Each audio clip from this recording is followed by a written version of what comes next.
Enabling the VoiceOver Auto Select Speaker in Call on your iPhone 16. Automatically switches to speaker mode when you move the phone away from your ear during calls. This provides hands-free convenience.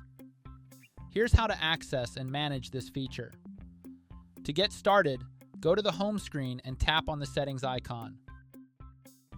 In the settings menu, scroll down and tap on accessibility. To continue, find and tap on VoiceOver. Next, scroll down and tap on audio.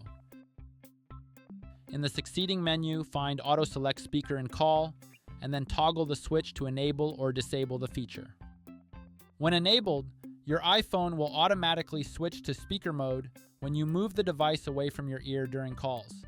This allows you to automatically hear call audio through the speaker without needing to manually select it. And that's it. Please subscribe to this channel if you found this video helpful. Thank you for watching, and stay tuned for more smartphone tips and tutorial videos like this one.